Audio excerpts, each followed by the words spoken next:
મને બરાબર ખ્યાલ છે સન 60 પહેલાની વાત છે. અમારી ગોસ્વામી પરિષદ ભરાણી હતી અને તે વખતે એક પ્રપોઝલ આવ્યો હતો કે યુરોપ અમેરિકા જવાની છૂટ મળવી જોઈએ. એટલે બધા ગોસ્વામીઓ મૂંઝાઈ ગયા, કેમ કે તે વખતે અમે લોકો તો બધા યંગસ્ટર હતા, પણ જે ઘરડા હતા તે કોઈ ગયા નહોતા. તે લોકો ગભરાઈ ગયા કે આ બધા બાળકો ઇંગ્લેન્ડ અમેરિકા જશે, પછી શું થશે આપણા આપરસનો, મેંડ મરજાદનો. તો એ વખતે પછી નક્કી થયું કે કાશીના પંડિતોથી અભિપ્રાય પૂછાવો કે ઇંગ્લેન્ડ જઈ શકાય કે નહીં ગોસ્વામી બાલકથી. અને કાશીના પંડિતોને અભિપ્રાય પૂછાવ્યો. હવે શાસ્ત્રમાં ક્યાંય પણ ઇંગ્લેન્ડ અમેરિકાનું નામ જ નથી, તો ના કેવી રીતે પાડે શાસ્ત્ર?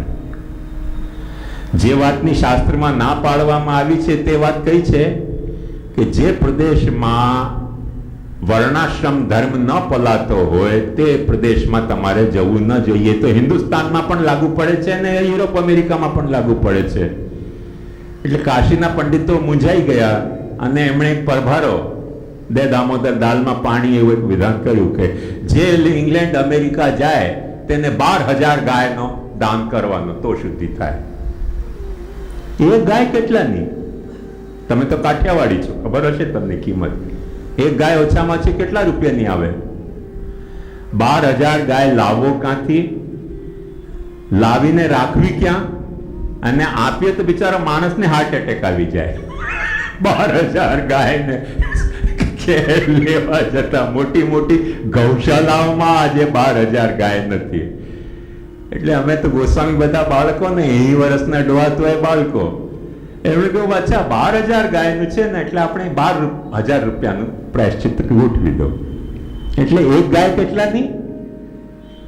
1 રૂપિયાની. અરે યાર, પ્લાસ્ટિકની ગાય નથી આવતી. એક પ્લાસ્ટિકની ગાય લેવા જશો ને તો વધારે રૂપિયા હશે એના. પછી કોઈ કોઈ ઠેકાણે જવાની ટિકિટ 15,000, 16,000. આજકાલ પેલા કોમ્પિટિશન ચાલે છે ને એરલાઇન્સમાં, એટલે બાળકોએ ઘોંઘાટ કર્યો કે ત્યાં જવામાં 15,000 લાગે છે અને 12,000 પ્રાયશ્ચિત્ત આપવાના, એટલે કરવું શું અમારે?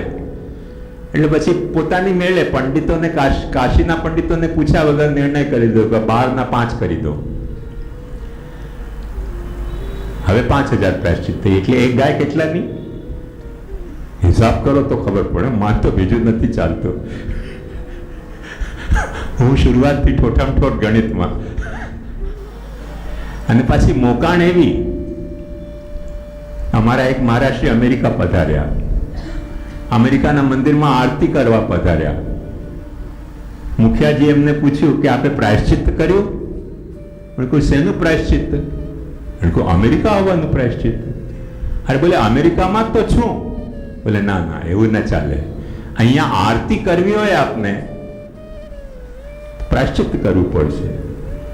એટલે દારૂખાના, દારૂ પીવાના બારમાં જઈને દારૂ પીવાનો પ્રાયશ્ચિત્ત કરવું. જો અમેરિકા ખરેખર આટલો છોવાઈ જતો હોય તો પ્રાયશ્ચિત્તને જાવ જ નહીં. જવાની શું જરૂરત છે? વર્ષમાં 3-4 ચક્કર મારતા હોય છે બાળકો અમેરિકાના. અને તે હમણાં તો મને ખબર પડી કે ત્યાં સ્વિમિંગ પુલ બુક કરે.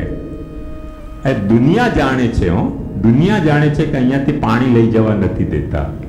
ખોટી ખોટી એક કલશ લઈ જાય. આમાં યમુનાજીનું જો છે, યમુનાજીમાં તો ત્યાં ગટર તૂટી ગઈ છે, યમુનાજી વહી જ નથી રહ્યા. પછી ત્યાં સ્વિમિંગ પુલ બુક કરે શનિવારે. $15, $25, 2 ટપકા એમાંથી નાખે સ્વિમિંગ પુલમાં. યમુના સ્નાન ઘર બેઠે. ગામમાં યમુનાજી પધારે, લોકો યમુના સ્નાન કરે સ્વિમિંગ પુલમાં. એટલે પેલું હિન્દુસ્તાન એમ્બેસડર માટે એમ કહેવાતું હતું કે હોર્ન સિવાય એના બધા જ અંગો વાગતા હોય છે. એમ પુષ્ટિ માર્ગમાં પ્રમેય પંથના નામે ખોપડી સિવાય બધી જ વસ્તુ ચાલી રહી છે.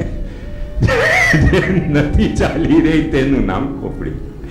અરે યાર, વિચાર કરો, પાણી જવા ત્યાં પ્રોહિબિટેડ છે અને એક ટપકું આવી રીતે સ્વિમિંગ પુલમાં નાખવાથી સ્વિમિંગ પુલ જો યમુનાજી બની જતું હોય તો પછી એ સ્વિમિંગ પુલનું પાણી તમારે ઢોળવું તો ન જોઈએ ને, એ પાછું વહી જતું હોય છે પાણી. યમુનાજીને ઢોલાય તો દરરોજ આચમન કરો ને જઈને ત્યાં, નમામિ યમુના મમ સકલ સિદ્ધિ હેતુ બધા. શનિવાર રવિવાર એને બુક કરે, સોમવારથી પાછા સ્વિમિંગ પુલ. એટલે આપણને ખબર પડે છે કે ખોપડી સિવાય દરેક અંગ આપણા ચાલી રહ્યા છે. એક જે નથી ચાલી રહી આપણી પુષ્ટિ માર્ગમાં પ્રમેય પંથના નામથી, તેનું નામ ખોપડી. અને મહાપ્રભુજી જયારે આજ્ઞા કરે છે શિક્ષા શ્લોકીમાં, શું ચલાવવાનું કે છે? કે તમારી ખોપડી ચલાવો, કે તમે બહિર્મુખ ન થાઓ. યદા બહિર્મુખાયુયમ ભવિષ્યત કથંચન તદા કાલ પ્રવાહસ્થા દેહ ચિત્તા દેહપ્યુત સર્વથા ભક્ષયિષ્યંતિ યુષ્માનિતિ મતિર્મમ. આ ખાઈ જશે હો, કાલિકાલનો અજગર તમને ખાઈ જશે, કાચો નીકળી જશે જો તમે તમારી ખોપડી નહીં ચલાવો. અને ખોપડી કઈ દિશામાં ચલાવવાની મહાપ્રભુજી આજ્ઞા કરે છે? કૃષ્ણ જે છે એ લૌકિક નથી. ન લૌકિક પ્રભુ કૃષ્ણો મનતે નૈવ લૌકિકમ ભાવસ્તત્રાપ્યસ્મદીય સર્વસ્વશ્ચૈહિકશ્ચ સ પરલોકશ્ચ તેનાયમ સર્વભાવેન સર્વથા સેવ્ય સૈવ ગોપીશો વિધાસ્યત્યખિલમ નહિના. આ વાત જેમ ષોડશ ગ્રંથની વાત ફક્ત વૈષ્ણવો માટે નથી કહેવામાં આવી, તેમ શિક્ષા શ્લોક જો કે સામને શ્રોતા શ્રી ગોપીનાથજી અને શ્રી ગુસાઈજી છે, પણ દરેક પુષ્ટિ માર્ગની ને કહેવામાં આવી છે કે કૃષ્ણને કોઈ દિવસે લૌકિક નહીં માનો. અમારા જ પરિવારના એક બાળકે મને કહ્યું, બહુ ગજબનો એને બ્રહ્મજ્ઞાન મને આપ્યો હો. એને મને કહ્યું કે આપનાથી મને બહુ બીક લાગે છે. મેં કીધું યાર મારાથી તને કેમ બીક લાગે? આપ બધી આવી સિદ્ધાંતોની વાતો કરો પછી માફક નથી આવતી. માફક નથી આવતી તો એમાં હું શું કરું? હું કઈ મારી વાત તો નથી કર્યો. કાં તો તું કહી દે કે આ મહાપ્રભુનો સિદ્ધાંત નથી, અથવા કબૂલ કર કે મહાપ્રભુનો સિદ્ધાંત માફક નથી આવતો. એમાં મારા ઉપર ગુસ્સે કેમ થાય છે? એણે કહ્યું કે ના, પણ હવે અમે એવી સગવડ કરી લીધી છે, જોગવાઈ, કે આપ જે આક્ષેપો કરી રહ્યા છો અમારા ઉપર લાગુ નહીં થાય. મેં કીધું દાખલા તરીકે? અને મને ગજબ વાત કહી કે અમારા વકીલે અમને સમજાવી દીધું કે કોઈ દિવસે ઠાકોરજીને ઘરમાં રાખવા નહીં, કેમ કે ઘરમાં રાખીને દર્શન કરાવશો તો ઘર પબ્લિક ટ્રસ્ટ થઈ જશે. આપણે જાણીએ છીએ પુષ્ટિ માર્ગના કેટલા બધા મહારાજોના ઘર પબ્લિક ટ્રસ્ટ થઈ ગયા. એટલે ઘરમાં ઠાકોરજીને રાખવો નહીં, એ ડખો ઘરમાં નહીં રાખવાનો, ક્યાંક બીજે ઠેકાણે ભાડાનો ફ્લેટ લઈને ઠાકોરજીની સેવા ત્યાં થાય. ભેટ જેટલી આવે તે ઘરમાં રાખવાની, ત્યાં નહીં રાખવાની. એટલે હવે અમને કોઈ કાયદા આડે નહીં આવે. અરે મેં કીધું આને તું એમ સમજે છે કે તું બચી ગયો? મેં કીધું ગુજરાત હાઈકોર્ટનો કાયદો વાંચ, જજમેન્ટ આવ્યો છે, એને સુપ્રીમ કોર્ટે બહાલ રાખ્યો છે કે જો પબ્લિક પ્લેસમાં તમને ભેટ આવી હોય અને એ જો તમે ઘરમાં લાવો તો ઘર પણ પબ્લિક થઈ જાય છે. બોલે શું કહો છો આપને? ભાઈ હું નથી કહેતો, તું તારા વકીલને પૂછ. બોલે તે તો મરી ગયા, કોઈ આપણને શાંતિથી જીવા નહીં દે. જીવાના આપણો અભિગમ મહાપ્રભુજીના સિદ્ધાંતનો છે કે આ બધા છલછલનો જીવાનો સિદ્ધાંત આપણો અભિગમ છે? એ તો નક્કી કર.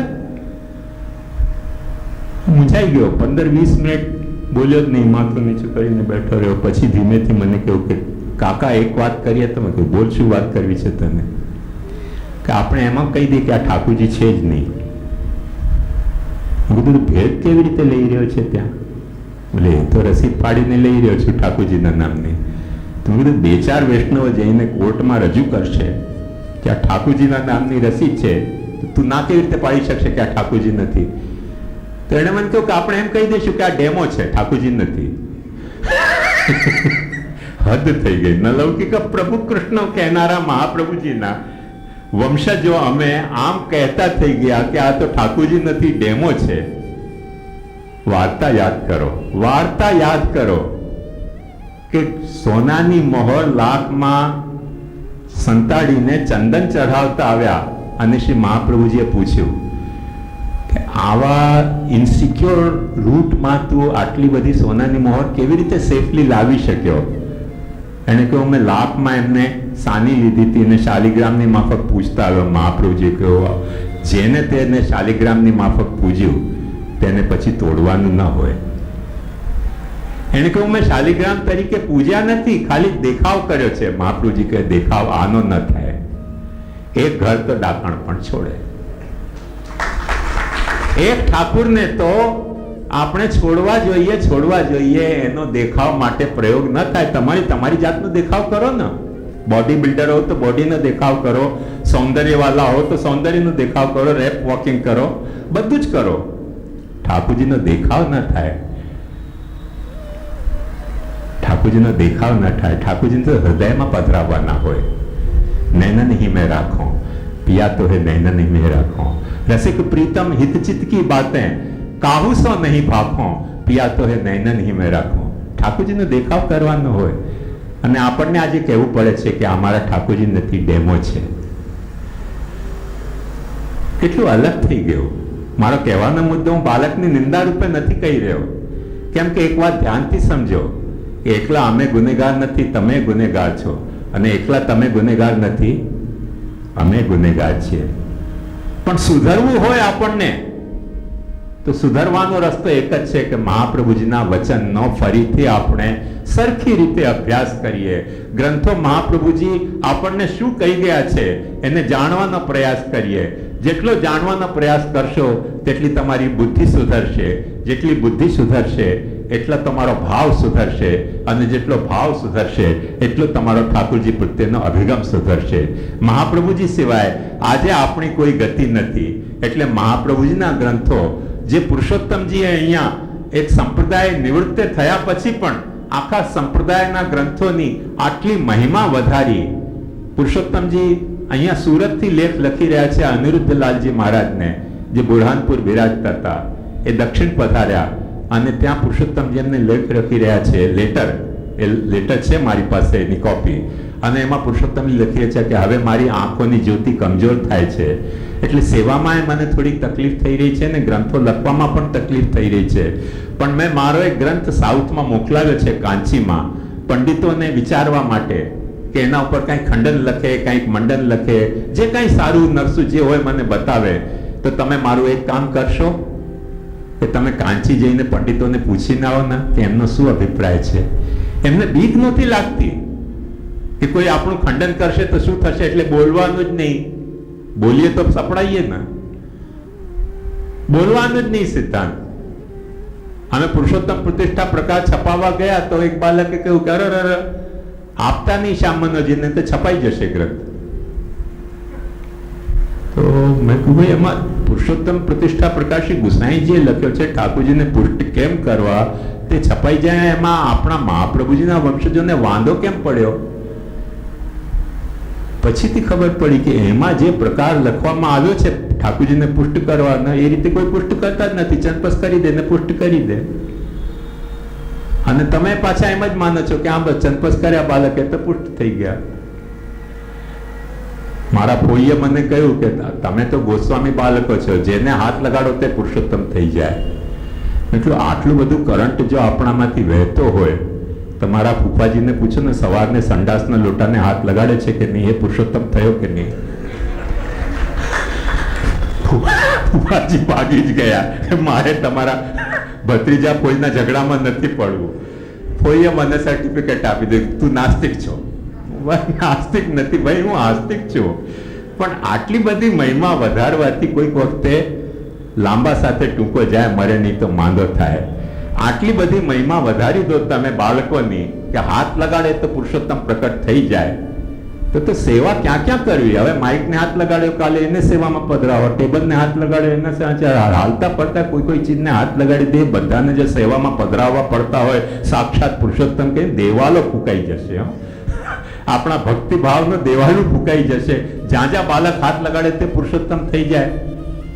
તો કોઈ વૈષ્ણવને જ માથા ઉપર હાથ લગાડો દો ને, એ પુરુષોત્તમ થઈ ગયો. પધરાવો હવેલીમાં, કરો સેવા એની. કેમ નથી કરતા? સેવા કેમ નથી કરતા વૈષ્ણવોની? હાથ લગાડ્યા કે નહીં? આવા બધા અયુક્ત સિદ્ધાંતો, હાસ્યાસ્પદ સિદ્ધાંતો, આપણી ખોપડી નથી ચાલતી. ખોપડી કેમ નથી ચાલતી? કેમ કે આપણે મહાપ્રભુજીના ગ્રંથોનો સ્વાધ્યાય નથી કરતા. મહાપ્રભુજીના ગ્રંથોનો સ્વાધ્યાય કરો, ખોપડી ચાલશે. ઠાકોરજીને પુષ્ટ કરવાની એક વિધિ છે, એ વિધિથી તમે ઠાકોરજીને પુષ્ટ કરાવો.